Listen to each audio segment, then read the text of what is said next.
Hi guys, today we are here with Aastha, learning more about what dancing is and what dancing means to her. But before we begin, Aastha, do you want to introduce yourself very quickly to our audience?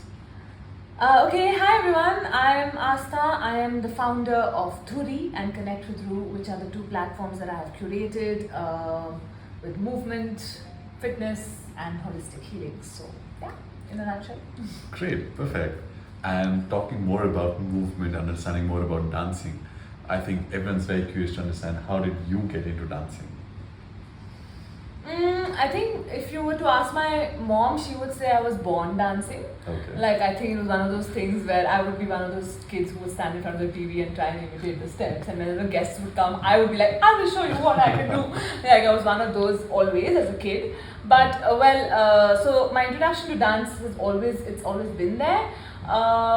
If you talk about like the formal training, well, I got into it around, I think when I was 15 or 16 years of age, and that's when my journey started with understanding that okay, like there are classes, there's training and all of that. Till then I was like just a self-taught free bird kind of a dancer. But that's always been there with me. So Perfect. yeah.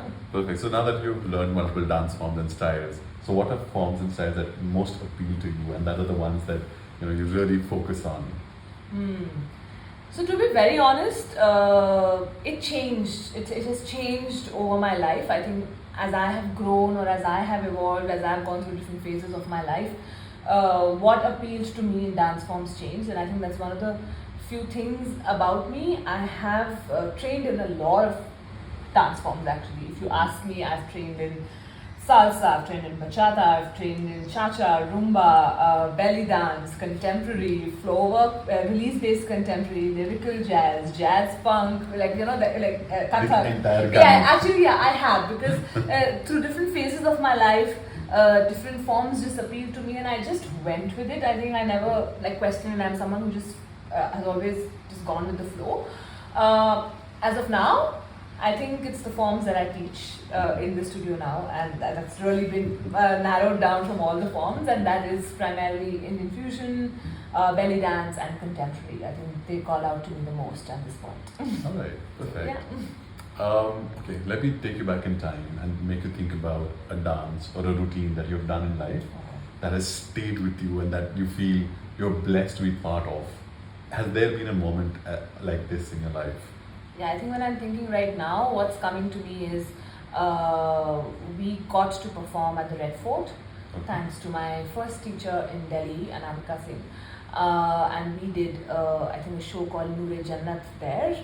And we were performing with live singers. There was Shafqat Amanat Ali Khan and all those. And I got to dance to their music. And I remember in I think 2 pieces in that, I was center stage, and I think that was the most larger than life experience for me. When I think back, I think that was, it was life changing. Wow, of course, Yes. I'm pretty sure of that. Yeah. All right, now let's talk more about training, right? Yeah. Now, when you are training or when you start training, is there something that you think about, or what are things that you do to prepare yourself mentally and physically before perhaps a dance performance or a dance class that you conduct? How do you approach that? I mean, see, it's 2 very different spaces. I feel a performance space is different from a teaching space. When I'm stepping into a performance space, I think now what I try to channel or understand is that what am I trying to reach out to the audience with? What is it that I want to make them feel? Is it a part of what part of my story do I want to share? And I think that alignment to the intent is very, very important. And of course, the whole keep yourself hydrated, keep yourself calm. I'm generally very quiet before a performance because I like to keep my energies in space. But I do feel that performance is more driven about what I want to communicate, whereas when I'm stepping into a dance class, it's all about my students. How I prepare myself is I just request for this, I don't know, some intuition to come through that I know what my students want and I'm able to serve it in the best possible manner. And each one takes something back with them and it makes a difference in their life, whether it is physically, emotionally, mentally, doesn't matter.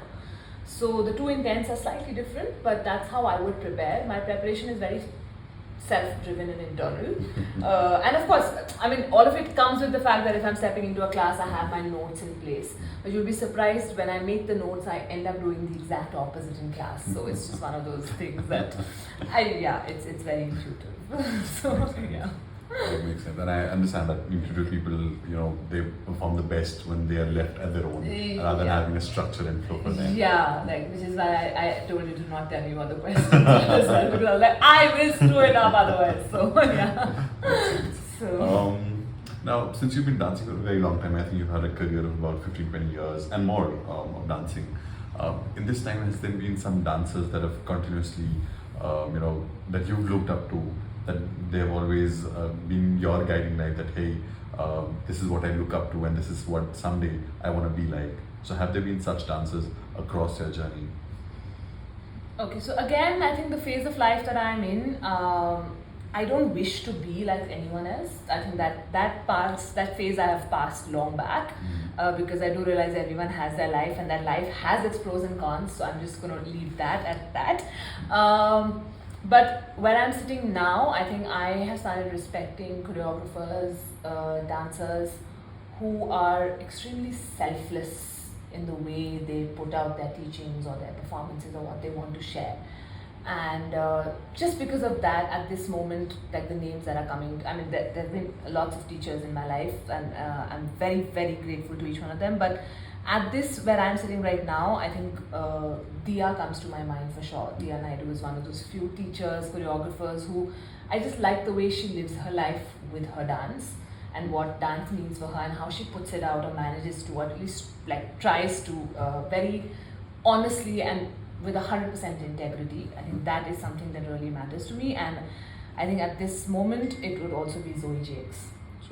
That's my belly dance teacher of late, and again, primarily because, I mean, she's an excellent teacher. She breaks down things, and like the detailing in her class is beautiful, but that's not the only reason. I think one of my reasons for looking up to her is because she's extremely secure about her teachings. I still remember her sitting us down and telling us that this knowledge that I'm sharing with you, you don't have to give me credit ever. It's yours. It's yours to take, do what you want, just respect the form and do, I'm absolutely, and I was like, this is, today's day and age and social media where everyone's like, don't forget to give me credit, and I mean, there is a reason for it, but that requires a certain level of security, and she shares and how. So I think these are the two people coming on the top of my head right now. Again, that's also because of the phase of life I'm in, because I do feel that there are gorgeous dancers and choreographers and amazing teachers, but this is what matters to me now: integrity, the honesty with which you do your work, and how secure you are. So I think these two people are definitely Nice. All right. Now, in your dancing journey, right, there must have been some highs and some lows, and a lot of moments that you've gone through. But are there any challenges that you want to share with people on what you faced as a dancer or perhaps as a teacher, and how are things that you have, how you've overcome these challenges and become a much stronger person, and you've come out of these problems that you faced? I think my biggest challenge has been to belong. I don't think I belong. That's primarily because, again, what I told you, because I do belly also, and I do contemporary also, and then I have some Kathak training also, and I do Indian. So, there's always this challenge of, what dancer are you? And I'm just like, I don't have an answer. Okay. And I think that has been a challenge because the community has at least was the kinds who would be like, okay, you specialize in one form, you do that, and you do only that.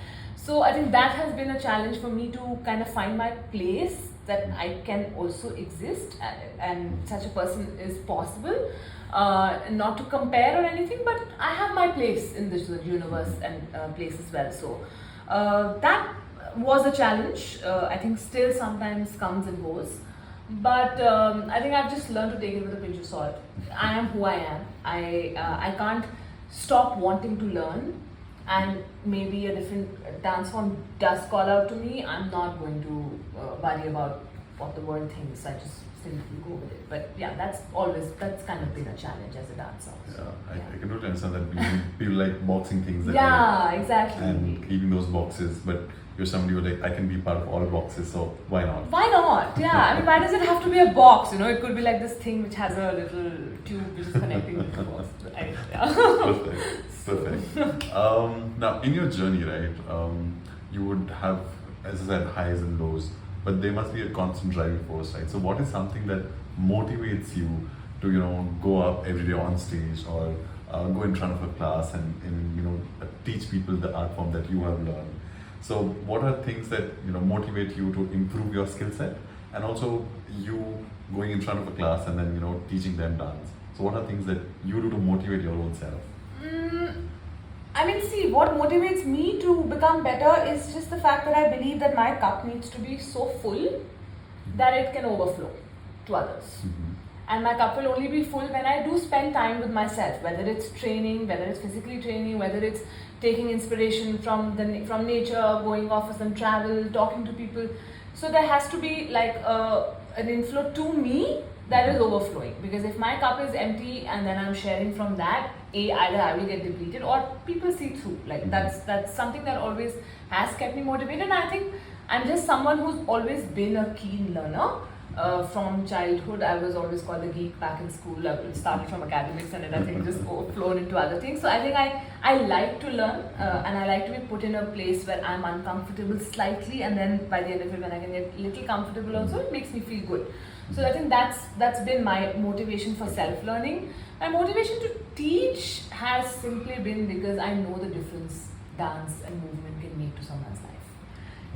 I've seen people change, transform what they enter and what they leave with. It's like, and that magic, I don't think I ever want to like give it up. Right? Not right now. So yeah, I think that keeps me motivated to definitely like teach and spread the work. In fact, call other people also to spread their joy and just make it a space where people realize that movement can transform you, if not physically, emotionally, mentally, spiritually, somewhere it just brings a transformation to your life. So yeah. Perfect. And some last words of advice. So let's say there's somebody who's interested in pursuing dancing as a hobby or perhaps as a career. So what are words of advice that you would have for them so that they can also be on part of their journey and take some part of the joy back home with them? I think my only words of advice would be that don't ever forget why you started to dance.